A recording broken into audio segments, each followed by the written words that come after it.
ఈ రోజు Indian premier league ఏ విధంగా జరుగుతుంది, అదే విధంగా Lanka premier league, Pakistan premier league, Caribbean premier league, ఇంకా ఎక్సెట్రా ఎక్సెట్రా చాలా ప్రీమియర్ లీగ్ అయితే మనకు జరుగుతున్నాయి అన్నమాట.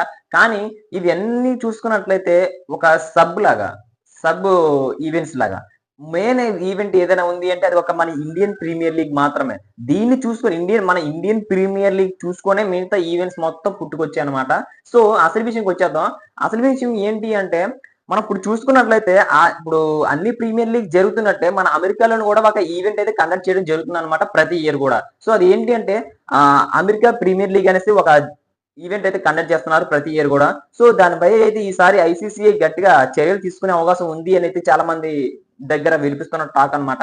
అసలు ఏం జరిగింది అంటే మన ఇండియాలోని ప్రతి ఇయర్ కూడా ఐపీఎల్ జరుగుతుంది. అదే విధంగా టీంలోని 7 ఇండియన్స్, 4 విదేశీ ఆటగాళ్లు ఉండాల్సిన విషయం అందరికీ ఉండాలి అనేసి అందరికీ తెలిసిన విషయమే. సో అక్కడ కూడా సేమ్ రూల్స్ అన్నమాట. 7 వాళ్ళ ఓన్ కంట్రీ వాళ్ళు, మిగతా వాళ్ళైతే బయట వాళ్ళు 4 తీసుకోవాలి అనే విధంగా అయితే చేశారన్నమాట.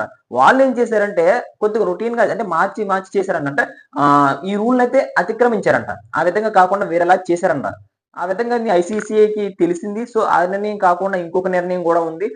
వీసా విషయం. అంటే ప్లేయర్స్ ని తీసుకొచ్చినప్పుడు వీసా అది చేస్తున్నప్పుడైతే సరిగ్గా వారిని ప్రభావం చూపించట్లేదు అనే విధంగా అయితే కంప్లైంట్ అయితే వెళ్ళిందంట ఐసీసీఐకి. సో దీని మీద అయితే గట్టిగా చర్యలు తీసుకుంటాం. ఈ సంవత్సరం అయితే ఖచ్చితంగా సరే దీన్ని బ్యాన్ చేస్తాం అనే విధంగా అయితే ఐసీసీఐ గట్టిగా ప్రకటన చేస్తున్నట్లయితే చెప్తున్నారనమాట. సో దీన్ని చూసుకున్నట్లయితే మన బ్రెయిన్ అదే మన ఎవరికైనా ఉంటారు కదా బ్రాండ్ అంబాసిడర్. సో ఈ అంతర్జాతీయ క్రికెట్ లీగ్ కూడా ఒకరున్నారనమాట. సారీ అంతర్జాతీయ కాదు. అమెరికా ప్రీమియర్ లీగ్ కూడా ఒకరున్నారు. అతను ఎవరు కాదు మన సచిన్ టెండూల్కర్. అతను బ్రాండ్ అంబాసిడర్ కింద అయితే మన ప్రీమియర్ లీగ్ అయితే ఉన్నాడనమాట.